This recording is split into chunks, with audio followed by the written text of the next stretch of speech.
Hi everyone, welcome to சுவையும் வாழ்வும் channel. எல்லோரும் எப்படி இருக்கீங்க?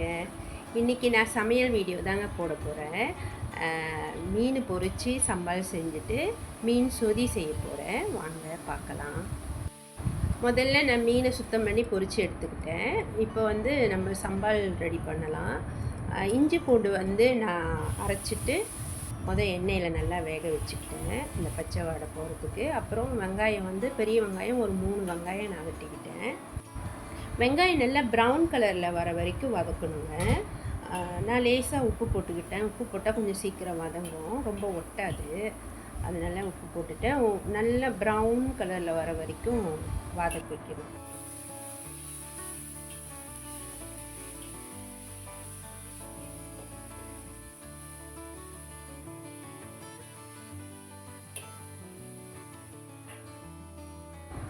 நல்லா வதங்கிருச்சு. இப்போ நம்ம தக்காளி பழம் போட்டுக்கலாம். தக்காளியை போட்டுட்டு நல்லா வதக்கி விடணும். அதையும் தக்காளி பழம் நல்லா வதங்கிட்டோன்னே மிளகா சாந்து ஊற்றிக்கலாம்.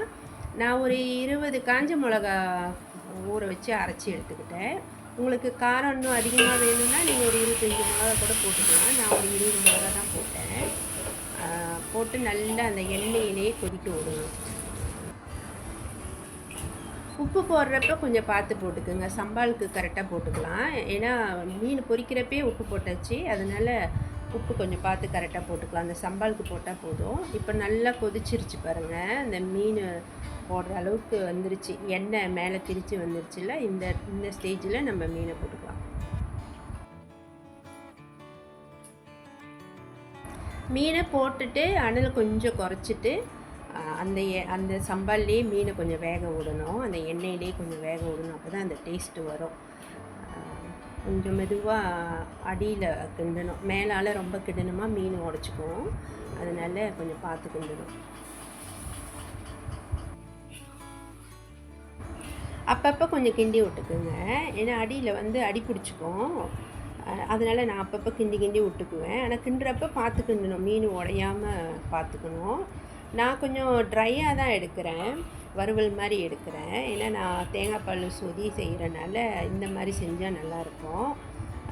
உங்களுக்கு இந்த மாதிரி வேண்டாம் அப்படின்னா நீங்கள் கொஞ்சம் சீக்கிரமாகவே அடைச்சிடலாம். கொஞ்சம் சம்பால் இருக்கிறப்பயே நீங்கள் எடுத்துக்கலாம்.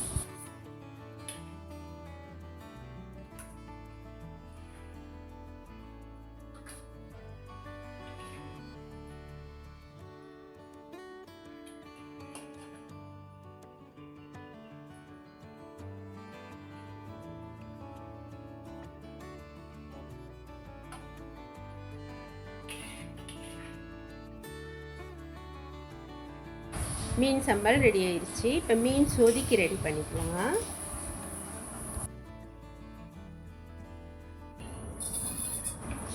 கடுகு தாளிப்பு போட்டு தாளிச்சிட்டு வெந்தயம் கொஞ்சம் நான் போடுவேன். எப்பயுமே சொதிக்கு வெந்தயம் ஒரு டீஸ்பூன் போட்டுக்கலாம்.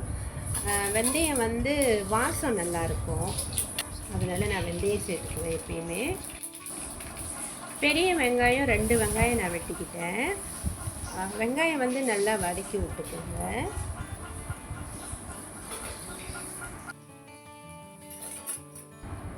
வெங்காயம் நல்லா வதக்கி விட்டோன்னே அந்த அரைச்சி வச்ச மசாலாவை சேர்த்துக்கலாம்.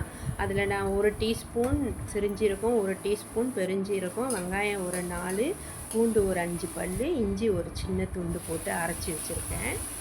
இதெல்லாம் போட்டு நல்லா வதக்கி விட்டுறலாம். நான் அரைக்கிறதுக்கு 4 வெங்காயம் சொன்னேன்ல, 4 வெங்காயம் சின்ன வெங்காயம் சேர்த்துக்கிட்டேன். அந்த அரைச்ச கப்பில் உள்ள தண்ணியும் கழுவி ஊற்றிடலாம். அதிலே இந்த மசாலா நல்லா வதங்கணுங்க. நல்லா ப்ரௌன் கலரில் வரணும். மசாலா பச்சை வாசம் போகிற வரைக்கும் நல்லா வதக்கணும். மசாலா பச்சை வாசம் போனோடனே தக்காளி பழம் போட்டு வதக்கி விட்டுக்கலாம்.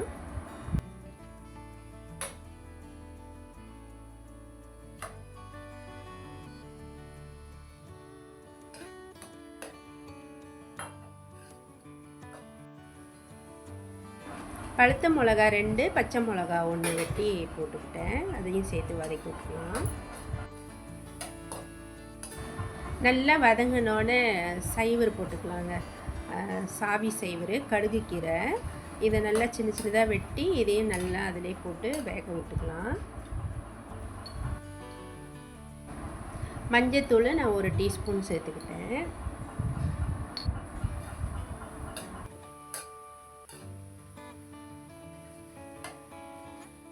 தேங்காய் பால் வந்து நான் ஒரு பால் எடுத்து வச்சுக்கிட்டேன். திக்கா ஒரு பால் 1 கப் எடுத்து தனியாக வச்சுக்கிட்டு, இப்போ 2வது பால் தான் நான் இப்போ ஊற்றுறேன்.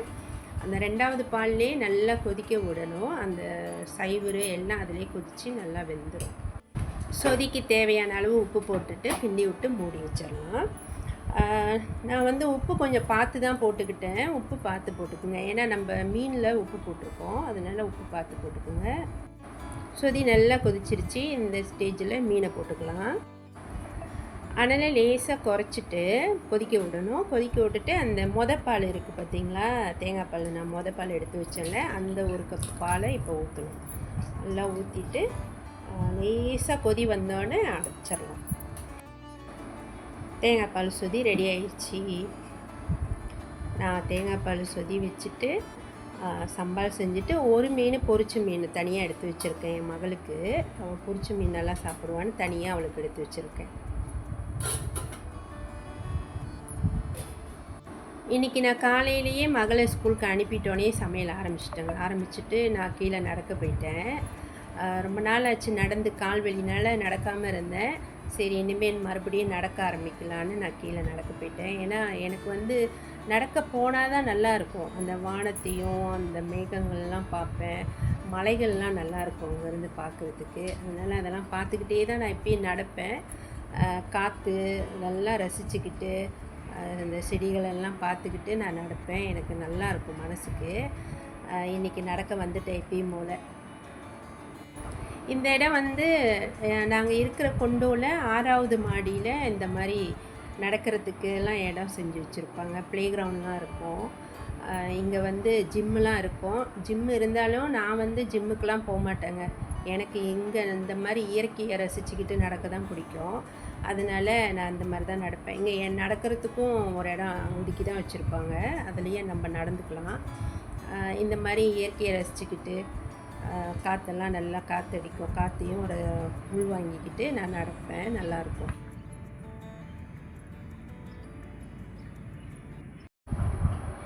இந்த வீடியோ பிடிச்சிருந்துச்சுன்னா லைக் பண்ணுங்கள், சப்ஸ்கிரைப் பண்ணுங்கள், கமெண்ட் பண்ணுங்கள். கடைசி வரைக்கும் வீடியோவை பாருங்கள், சப்போர்ட் பண்ணுங்கள்.